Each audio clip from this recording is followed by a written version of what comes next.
दोस्तों, क्या आपने कभी सोचा है कि अगर बॉलीवुड के पहले सुपरस्टार काका यानी राजेश खन्ना की वो 6 फिल्में रिलीज हो जाती जो डिब्बों में बंद रह गई, तो क्या आज अमिताभ बच्चन का दौर कभी शुरू हो पाता? क्या राजेश खन्ना का वो ढलता हुआ करियर फिर से हिमालय की ऊंचाइयों को छू लेता? आज के इस खास वीडियो में हम सिर्फ फिल्मों की बात नहीं करेंगे, बल्कि उस गुमनाम खजाने की बात करेंगे जिसकी कीमत आज के दौर में 500 करोड़ रुपए से भी ज्यादा होती। एक ऐसी फिल्म जिसमें परवीन बाबी के साथ उनका रोमांस था, एक ऐसी हॉरर फिल्म जिससे रामसे ब्रदर्स बॉलीवुड को हिलाने वाले थे, और एक ऐसी मल्टी स्टारर फिल्म जिसके गाने आज भी लोगों की जुबान पर है। एक ऐसी हॉरर फिल्म जिससे रामसे ब्रदर्स बॉलीवुड को हिलाने वाले थे, और एक ऐसी मल्टी स्टारर फिल्म जिसके गाने आज भी लोगों की जुबान पर है, लेकिन फिल्म का एक सीन भी किसी ने नहीं देखा। वीडियो के अंत में मैं आपको वो असली कारण बताऊंगी कि क्यों राजेश खन्ना ने खुद अपनी ही एक सुपरहिट फिल्म को बीच में रुकवा दिया। क्या वो कोई अंधविश्वास था या कोई आपसी दुश्मनी? चलिए पर्दा उठाते हैं बॉलीवुड के उस इतिहास से जो कभी लिखा ही नहीं गया। साल 1979। राजेश खन्ना का जादू थोड़ा कम हो रहा था और इंडस्ट्री को एक ऐसी फिल्म की तलाश थी जो काका के उस पुराने चार्म को वापस ला सकी। तब एंट्री हुई लेजेंडरी डायरेक्टर कमाल अमरोही की, वही कमाल अमरोही जिन्होंने पाकीजा जैसी कालजयी फिल्म बनाई। फिल्म का नाम रखा गया मजनून। क्यों थी ये फिल्म खास? इस फिल्म में राजेश खन्ना के अपोजिट थी उस दौर की सबसे ग्लैमरस एक्ट्रेस परवीन बाबी। ये एक इंटेंस लव स्टोरी थी। कमाल अमरोही अपने परफेक्शनिस्ट के लिए जाने जाते थे। कहा जाता है कि इस फिल्म के लिए उन्होंने ऐसे भव्य सेट्स तैयार किए थे जैसे उस समय किसी ने सोचा भी नहीं था। खयाम साहब ने फिल्म का संगीत तैयार कर लिया था और कुछ गाने रिकॉर्ड भी हो चुके थे। वो मोड़ जहां सब बिखर गया। शूटिंग शुरू हुई, कुछ रशेस भी तैयार हुए, लेकिन तभी राजेश खन्ना और कमाल अमरोही के बीच क्रिएटिव डिफरेंसेस की खबरें आने लगी। ऊपर से फिल्म का बजट इतना बढ़ गया कि प्रोड्यूसर्स के पसीने छूट गए। अगर 1979 में मजनून रिलीज होती तो उस समय मुकद्दर का सिकंदर और शोले जैसा क्रेज था। ये फिल्म आसानी से 4 से 5 करोड़ का बिजनेस करती। आज के हिसाब से देखें तो ये 300 करोड़ की ओपनिंग वाली फिल्म साबित होती। परवीन बाबी और राजेश खन्ना की जोड़ी पर्दे पर आग लगा देती। लेकिन अफसोस, ये फिल्म सिर्फ अखबारों की सुर्खियों में सिमट कर रह गई। लेकिन दोस्तों, मजनून तो सिर्फ शुरुआत थी। असली धमाका तो तब होने वाला था जब राजेश खन्ना, शत्रुघ्न सिन्हा और रेखा एक साथ पर्दे पर आने वाले थे। एक ऐसी फिल्म जो पूरी बन चुकी थी, सेंसर बोर्ड तक पहुंच गई थी, फिर भी उसे थिएटर्स का मुंह देखना नसीब नहीं हुआ। आखिर कौन था वो दुश्मन जिसने दुश्मन दोस्त फिल्म को रिलीज होने से रोका? चलिए जानते हैं। 1981 में एक फिल्म का ऐलान हुआ जिसने पूरी फिल्म इंडस्ट्री में खलबली मचा दी। दुश्मन दोस्त। सोचिए, एक तरफ इंडस्ट्री का सबसे बड़ा रोमांटिक हीरो राजेश खन्ना, दूसरी तरफ शॉटगन शत्रुघ्न सिन्हा, और उनके बीच में खूबसूरती की मल्लिका रेखा। साथ में उभरती हुई स्टार पद्मिनी कोल्हापुरे भी थी। ये एक ऐसी फिल्म थी जिसमें ईगो क्लैश की खबरें पहले दिन से ही आने लगी थी। राजेश खन्ना और शत्रुघ्न सिन्हा दोनों ही उस समय अपनी स्टारडम के चरम पर थे। फिल्म की शूटिंग लगभग 90% हो चुकी थी। डिस्ट्रीब्यूटर्स ने एडवांस में पैसे दे दिए थे। कहा जाता है कि फिल्म के क्लाइमैक्स को लेकर राजेश खन्ना खुश नहीं थे। उन्हें लग रहा था कि शत्रुघ्न सिन्हा का किरदार उन पर भारी पड़ रहा है। विवाद इतना बढ़ा कि डबिंग के वक्त बात बिगड़ गई और ये करोड़ों की फिल्म हमेशा के लिए ठंडे बस्ते में चली गई।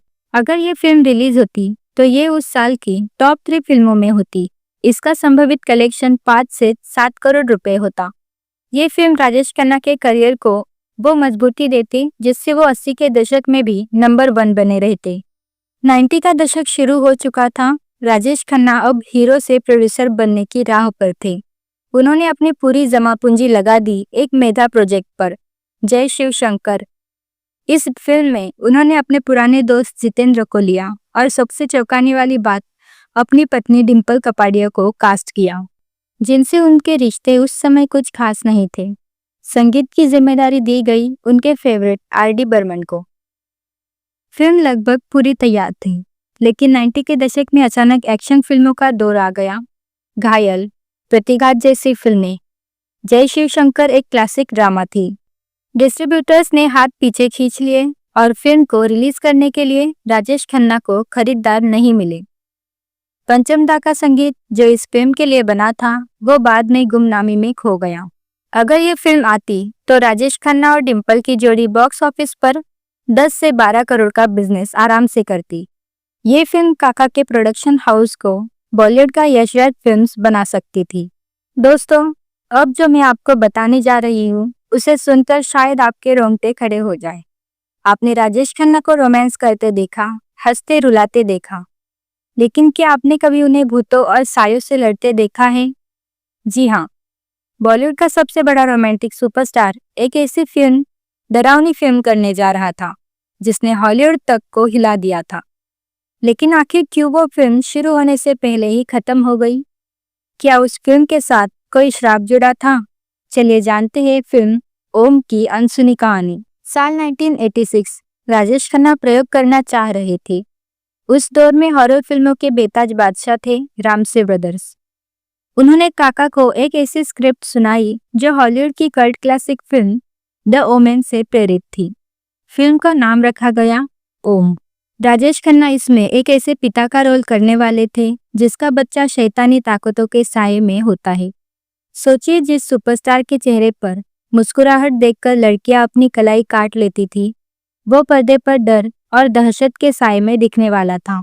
रामसे ब्रदर्स ने इसके लिए खास प्रोस्थेटिक मेकअप और स्पेशल इफेक्ट्स की तैयारी कर ली थी।